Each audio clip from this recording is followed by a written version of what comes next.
Bonjour, mon nom est Justine Dorval, je suis chercheuse et étudiante à la maîtrise en communication de l'UQAM au profil cinéma et images en mouvement. Je m'intéresse particulièrement aux pratiques de diffusion du cinéma, ce qui mène à me pencher sur un phénomène récent au Québec et à Montréal, soit la réactualisation des salles de cinéma de répertoire. Depuis le début des années 2010, le Québec, comme le reste du monde, voit naître une multitude de plateformes de diffusion en ligne. Celles-ci viennent jusqu'à devenir prépondérantes au sein des habitudes de visionnement vers la deuxième moitié de la décennie. La hausse des abonnements aux plateformes en ligne marque le déclin des supports physiques tels les DVD et les Blu-ray, la fermeture des clubs vidéo de la province et contribue au déclin déjà entamé depuis le début des années 2010 de la présence du public dans les salles de cinéma au Québec. En guise d'exemple, au Québec, entre 2003 et 2013, la fréquentation des salles de cinéma a baissé de 30% et continue de baisser, quoiqu'elle a atteint une certaine stabilité.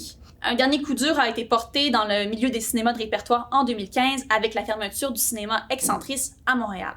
Pourtant, depuis 2018, quelques salles de répertoire voient le jour ou sont en voie d'ouvrir à Montréal et à Québec. En 2018, ont ouvert le cinéma moderne ainsi que le cinéma du musée, qui viennent contribuer aux autres salles de répertoire, telles le cinéma Beaubien, le cinéma du Parc et la Cinémathèque québécoise. Une nouvelle salle de cinéma ouvrira à Québec en 2021, soit le Circuit Beaumont, aussi intéressé au cinéma de répertoire. Comment alors expliquer la hausse d'intérêt pour la fréquentation des salles de cinéma de répertoire au Québec, alors que les statistiques indiquent plutôt une baisse légère mais constante de la présence du public en salle? Les plateformes de diffusion en ligne n'annonceraient-elles ainsi pas la mort des salles de cinéma, mais les forceraient plutôt à se réinventer ou à se réactualiser par contraste? Notre hypothèse ici est double.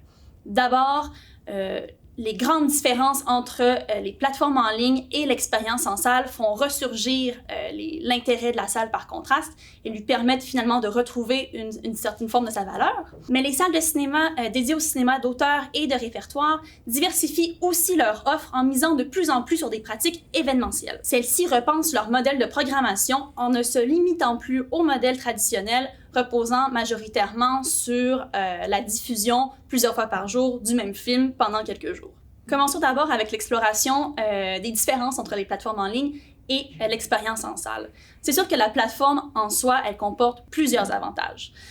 D'abord, l'ubiquité, donc la possibilité d'écouter un film n'importe où et n'importe quand. La portabilité, donc la possibilité d'apporter le film avec soi sur son écran de cellulaire, son ordinateur portable. L'intimité, le fait que souvent ces dispositifs-là sont pensés pour une écoute intime ou à un très très petit groupe. L'avantage du choix, souvent les plateformes vont proposer un ensemble très important de contenus variés. Un avantage économique, étant donné qu'un abonnement à une plateforme peut parfois coûter légèrement plus qu'un simple billet de cinéma, et ainsi que l'avantage d'être ancré dans le quotidien. Donc, en étant sur de plus petits écrans avec nous, l'expérience du cinéma devient une expérience quotidienne.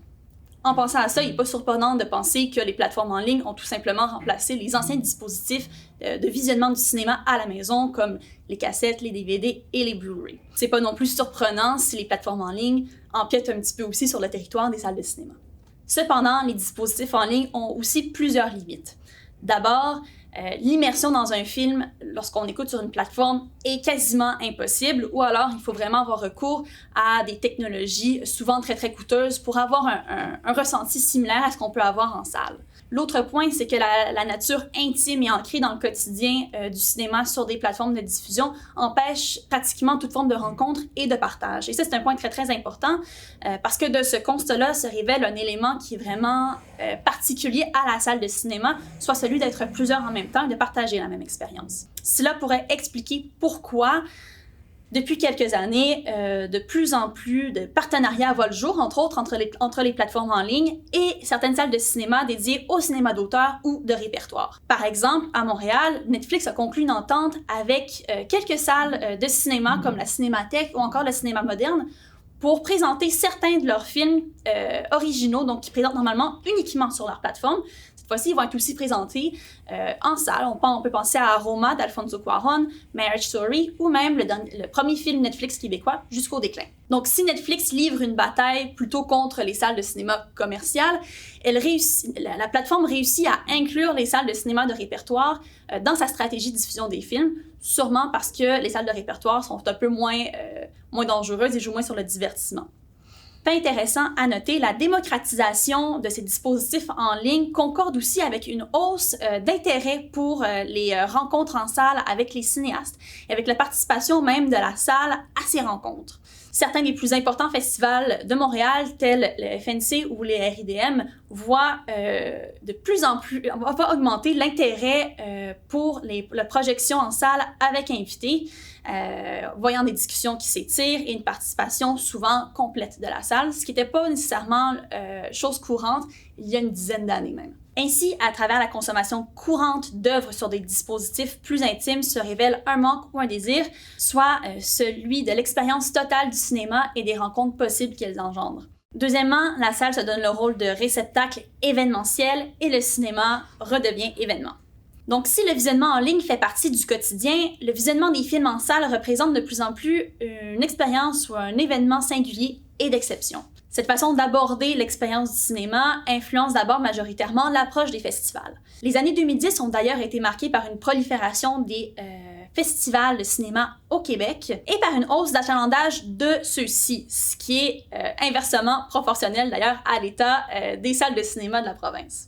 C'est en renouvelant leur modèle et en proposant un éventail d'expériences complémentaires que les festivals de cinéma les plus importants, tels Fantasia, les RIDM ou encore les FNC, arrivent à attirer une masse croissante de festivaliers d'année en année.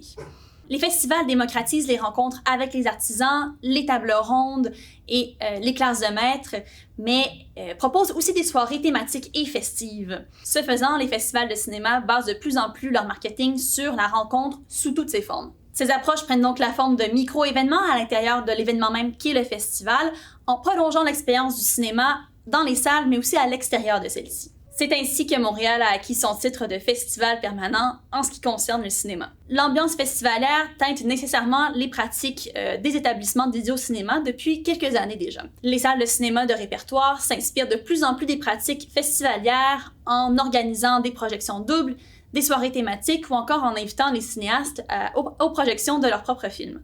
Les rencontres avec les artisans d'un film ou encore les causeries après une projection renforcent ce sentiment d'unicité à travers l'expérience du cinéma dans la salle.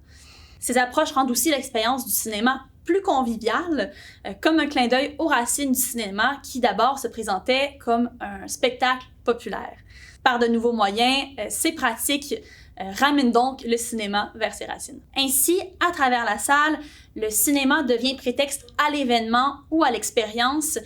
On parle alors d'événement cinéma. Sous cet angle, un film ne serait plus alors un prétexte suffisant pour se déplacer en salle. Le public a désormais besoin de la dimension spectacle. L'événement a le danger de servir de béquille plutôt que de tremplin au cinéma. Le film se verrait ainsi plongé pour certains dans une spirale événementielle dont on peut difficilement sortir, hors de la routine cinéphile traditionnelle. Néanmoins, c'est grâce à ces pratiques événementielles que les salles de cinéma d'auteur ou de répertoire arrivent à recréer un engouement autour de leur programmation et ainsi à favoriser une réactualisation de l'intérêt de visionner un film en salle.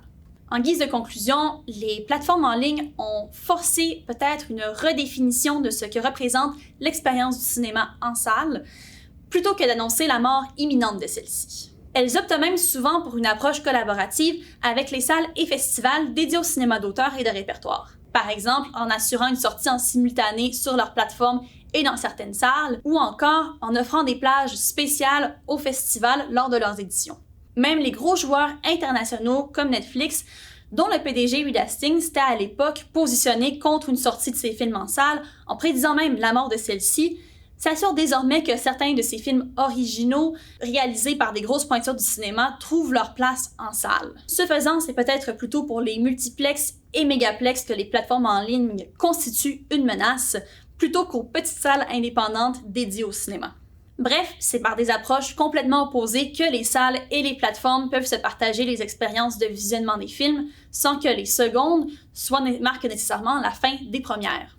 Nous devons cependant souligner que même si les salles de cinéma ne sont pas en danger de disparaître, surtout les salles de cinéma de répertoire, celles-ci deviennent nécessairement complémentaires aux approches de visionnement sur les plateformes en ligne. Donc, ce qu'on considérait normalement comme le dispositif de visionnement du cinéma par excellence devient alors secondaire aux pratiques des plateformes en ligne qui sont beaucoup plus ancrées dans le quotidien. Ainsi, bien que les salles de répertoire semblent connaître un nouvel essor, cet essor est quand même limité, ce qui ne nous empêche pas quand même de souligner une hausse d'intérêt envers ces établissements.